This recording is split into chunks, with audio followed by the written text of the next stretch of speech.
ఎవరికీ తెలియదు, సంపాదించిందంతా దాచుకుందామని దాచినటువంటి వాడు చిట్ట చివరికి దొంగలకిచ్చాడో దొరలకిచ్చాడో ప్రభుత్వం పట్టుకుపోయిందో. నిజంగా తన ఐశ్వర్యం తనదైంది అన్న మాటకు అర్థం ఏమిటంటే ఎవడు దానం చేశాడో వాడు పుణ్యంగా తనతో పట్టుకుపోతాడు తప్ప పుణ్యంగా మార్చుకున్నవాడు తన ఐశ్వర్యాన్ని తనతో పట్టుకెళ్ళగలడు. అంటే ఇది డబ్బు ఒక్కటే కాదు అని మీరు బాగా గుర్తుపెట్టుకోవాలి. నేను తరచుగా ఈ మాట మీతో ప్రస్తావిస్తున్నా. నాకో 4 మాటలు చెప్పగలిగిన శక్తి ఉందనుకోండి, పరమ సంతోషంగా దాన్ని తపస్సుగా స్వీకరించి ఒక 2 గంటలు ఇవ్వాల నా జీవితంలో నాకు పరమేశ్వరుడిచ్చినటువంటి వాక్కు ఆయన గురించి చెప్పుకోవడానికి పనికొచ్చిందని నేను వెళ్ళిపోయాను అనుకోండి.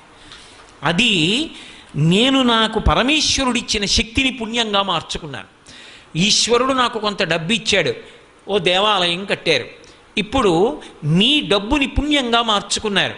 నాకు ఈశ్వరుడు కొంత బలాన్ని ఇచ్చాడు, నేను పల్లకి పట్టుకున్నాను, నాకు ఇచ్చిన బలాన్ని పుణ్యంగా మార్చుకున్నాను. ఉండిపోతుందా ఏమి బలం శరీరం?